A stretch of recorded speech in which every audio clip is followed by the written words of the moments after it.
Salam sejahtera pemirsa, berjumpa lagi bersama saya dalam pembahasan buku Bugar Selamanya.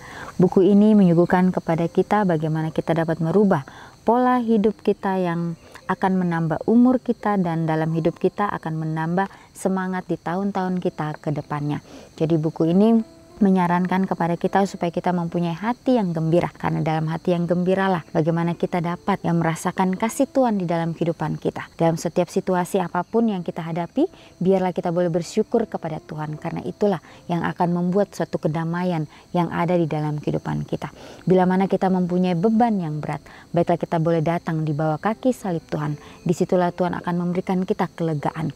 Dia akan memberikan kita langkah-langkah yang begitu luar biasa supaya kita dapat hidup bersama-sama dengan Tuhan dan menjalankan apa yang Dia sudah perintahkan di dalam setiap kehidupan kita. Pada saat ini kembali lagi saya mengundang akan seluruh anggota keluarga dan saudara-saudara semua. Kita dapat berkumpul bersama-sama. Kita akan mempelajari nasihat firman Tuhan pada saat ini dan biarlah rencana-rencana indah Tuhan itu akan menjadi bagian masing-masing kita. Kita akan masuk ke dalam judulnya, istirahat adalah cara Tuhan mengatakan, Aku mengasihimu. Ayatnya terdapat dalam Matius 11 ayat 28. Marilah kepadaku semua yang letih lesu dan berbeban berat, aku akan memberikan kelegaan kepadamu. Jadi inilah janji Tuhan kepada kita. Janjinya yang pastinya Dia akan tepati.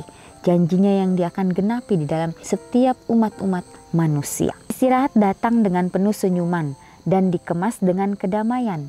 Ini menawarkan energi bagi yang telah kehabisan dan pemulihan bagi yang rusak. Meskipun istirahat mencapai puncaknya pada hari Sabat, itu siap selalu untuk melakukan transformasi penyembuhan. Istirahat mengembalikan kekuatan setelah kelelahan, kepenatan, dan keletihan, serta menggantikannya dengan kedamaian, energi, dan harapan. Jadi betapa luar biasanya nasihat firman Tuhan pada saat ini yang memberikan kita suatu hal yang begitu luar biasa. Di sini dikatakan istirahat datang dengan penuh senyuman dan dikemas dengan kedamaian. Jadi bagaimana kita menyambut akan hari yang indah, hari yang Tuhan sudah sisihkan bagi kita, supaya kita dapat merasakan bagaimana kasih Tuhan di dalam kehidupan kita.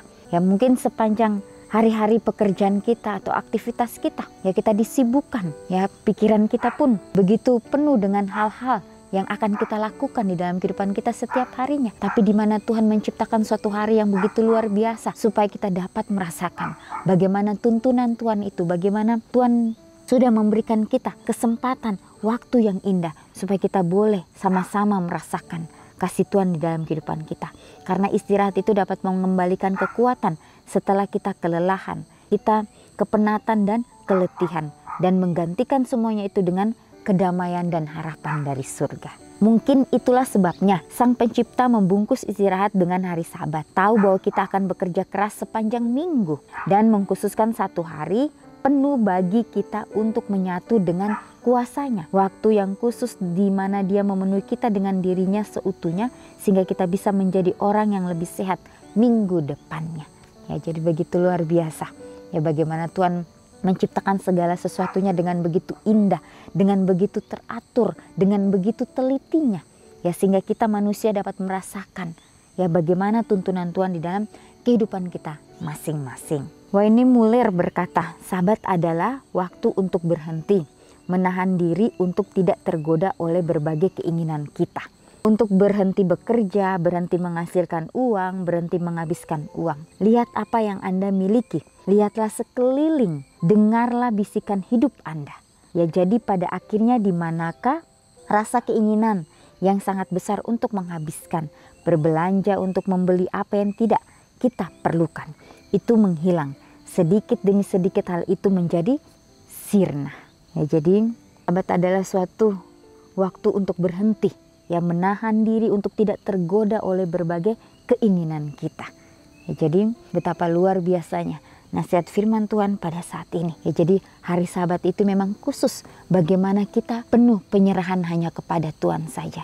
Memikirkan bagaimana kasih Tuhan itu di dalam kehidupan kita sepanjang satu minggu yang sudah lalu. Memikirkan bagaimana Tuhan sudah memberikan kita kesempatan bersyukur dengan apa yang Dia sudah berikan untuk kita. Mengapa tidak membuat rencana lebih awal dan menjadikan sahabat Anda berikutnya sebagai waktu istirahat, relaksasi dan berhubungan dengan Tuhan. Jauhi permainan olahraga dan bentuk hiburan lainnya. Sebaliknya, lakukan sesuatu yang memberi kesempatan pada pikiran Anda untuk berpikir secara mendalam selagi tubuhmu merasa nyaman. Inilah yang harus kita lakukan di dalam kehidupan kita. Ya, jadi kita harus menjauhkan segala aktivitas. Ya, kita memikirkan bagaimana tuntunan Tuhan itu di dalam kehidupan kita saja. Ya, jadi kesempatan yang Tuhan berikan kepada kita. Biarlah pikiran kita berpikir secara mendalam selagi tubuh kita merasa nyaman. Ya, bagaimana kita dapat merasakan kenyamanan itu oleh karena kita penuh atau berserah hanya kepada Tuhan saja. Masukkan sedikit hari Sabat pada keseharian Anda dengan meluangkan waktu 10 menit untuk beristirahat demi kestabilan hidup. Itu tentu saja tidak berarti bahwa Anda harus tidur. Itu sederhananya adalah bahwa Anda menghentikan semua aktivitas lain dan berkonsentrasi pada Sang Pencipta selama 10 menit tersebut. Lakukan sesuatu yang istimewa bersamanya. Berjalan-jalan dan kagumi karyanya. Mencoba beberapa minuman terbaiknya, mendengarkan suara angin. Ya, jadi betapa pentingnya menyiksikan waktu. Ya, dikatakan di sini hanya 10 menit saja untuk merasakan ya bagaimana Tuhan sudah memberikan kita kesempatan hari ini. Bagaimana kita boleh berjalan sedikit untuk merasakan kasih Tuhan dengan alam yang Dia sudah ciptakan untuk kita. Pikirkan semua hal yang membebani Anda atau membuat Anda lelah. Tuliskan semua itu di kartu terpisah-pisah dan masukkan ke dalam keranjang. Lalu berikan itu kepada Tuhan. Kutip kata-kata dalam Matius 11 ayat 28. Bahwa Tuhan berjanji akan menggantikan beban-beban itu dengan kelegaan. Dan mintalah Dia untuk melakukan mujizat yang spesifik itu untuk Anda sekarang. Inilah yang harus kita lakukan di dalam kehidupan kita. Bagaimana pikirkan semua hal yang membebani Anda atau membuat Anda lelah. Tuliskan semua itu di kartu terpisah-pisah dan masukkan ke dalam keranjang lalu diberikan itu kepada Tuhan. Sehingga itu akan membawa kepada kita suatu kelegaan yang begitu luar biasa. Ya, karena Tuhan sudah dapat menuntun kita. Ya, mintalah Dia untuk melakukan mujizat yang spesifik untuk kita sekarang. Ingatlah, bukan kesibukan yang patut kita junjung tinggi di tengah-tengah kita, melainkan kasih. Kesibukan dan kasih tidaklah sama. Yang satu adalah mengenai kecepatan, yang lainnya adalah Tuhan. Ya, istirahat ini adalah cara pribadi Tuhan untuk mengatakan, aku mengasihimu. Ya, jadi inilah cara Tuhan, ya, bahwa istirahat itu adalah tanda di mana Tuhan mengasihi kita, mengasihi umat-umatnya yang hidup di akhir daripada dunia ini. Biarlah kita dapat memilih sesuai dengan kehendak Tuhan di dalam kehidupan kita. Ya, sudah banyak orang-orang di luar sana yang mereka mungkin belum mengerti akan kebenaran itu. Tetapi bagaimana mereka mempraktikkan itu di dalam kehidupan mereka, karena mereka tahu ini adalah hal yang baik yang harus mereka lakukan. Ya, banyak orang-orang yang merasakan itu di dalam kehidupan mereka. Apalagi kita dan saudara yang sudah tahu tentang kebenaran ini. Apakah kita mau mengikuti setiap jalan-jalan Tuhan ini dalam kehidupan kita? Ataukah kita menolak? Ya, seringkali kita menolak di dalam kehidupan kita untuk mengikuti jalan-jalan kebenaran Tuhan. Ya, karena kita tahu bahwa hal itu mungkin tidak menguntungkan kita. Ya, tetapi ya kita sebagai umat-umat Tuhan, hal itu ya mungkin dalam arti menguntungkan di sini mungkin tidak dapat menghasilkan materi, ya tetapi dapat menghasilkan sukacita yang luar biasa, kedamaian yang dari surga. Ya, karena apa yang dunia tawarkan itu sifatnya hanya sementara, fana. Ya, tetapi apa yang Tuhan tawarkan itu akan kekal sampai selama-lamanya. Ya, baiklah kita dapat memilih sesuai dengan kehendak Tuhan saja di dalam kehidupan kita. Mulai hari ini, biarlah kita dapat mengoreksi diri kita masing-masing. Apakah kita sudah benar-benar mengasihi Tuhan kita dengan sepenuh hati kita. Jadi baiklah kita dapat meminta akan setiap tuntunan Tuhan di dalam kehidupan kita setiap saat, setiap waktu. Sehingga Tuhan dapat memberikan kita jalan-jalan kebenaran itu. Ya, jadi istirahat adalah cara pribadi Tuhan untuk mengatakan bahwa aku mengasihimu, aku mengasihi setiap umat-umat yang ada di dunia ini. Ya, bagaimana kita? Apakah kita juga sudah mengasihi akan Tuhan kita dengan sepenuh hati kita? Biarlah itu kita dapat menjawab di dalam kehidupan kita, pribadi lepas pribadi. Ya, kalau kita mengingat kembali bagaimana perjalanan Yesus pada saat Dia berada di dunia. Ya, Dia kita suatu teladan yang begitu luar biasa. Apapun yang Dia lakukan dengan begitu sempurna. Ya, Dia bekerja Dia bekerja dengan begitu giat. Ya, dia tidak memilih-milih pekerjaannya, tetapi dia lakukan semua pekerjaan itu dengan sebaik-baiknya karena dia tahu bahwa dia datang ke dunia ini untuk menjadi teladan. Ya, dia tidak mau menodai apa yang bapaknya sudah percayakan kepadanya. Dia terus melakukan apa yang terbaik di dalam kehidupannya karena dia tahu bahwa waktunya sudah sangat singkat. Ya, bagaimana dia memanggil ke-12 muridnya. Dia menyatukan nanti mereka walaupun sangat sulit, tetapi dia harus lakukan itu dalam kehidupannya dengan penuh kesabaran, mengajar murid-muridnya. Ya, walaupun pada saat dia ditangkap, murid-muridnya pun belum mengerti apa misi Yesus di atas dunia ini. Sampai akhirnya Yesus mati di atas kayu salib dan dia bangkit kembali. Dan dia menampakkan diri kembali kepada murid-muridnya. Disitulah baru murid-muridnya dapat mengerti sepenuhnya misi Yesus datang ke dunia ini. Dan disitulah bagaimana murid-murid ini dipenuhi oleh kuasa Roh Kudus untuk menyampaikan akan kabar keselamatan itu kepada setiap bangsa. Ya, walaupun mungkin mereka juga mendapatkan suatu tantangan-rintangan, tapi mereka tahu bahwa inilah yang harus mereka lakukan.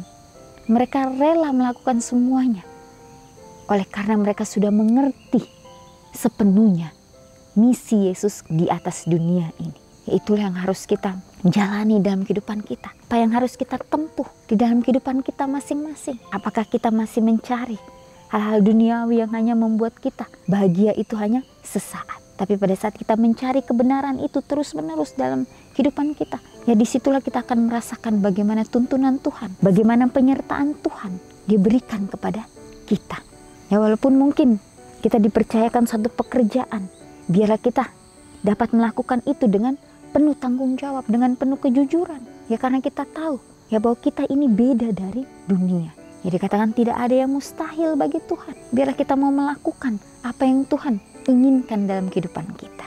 Mungkin Tuhan tidak memaksa, tapi bagaimana kita sudah diberikan amaran demi amaran. Baiklah kita dapat menyadari di dalam kehidupan kita, supaya setiap pilihan kita boleh sesuai dengan kehendak Tuhan saja. Ya, pejamkan mata Anda.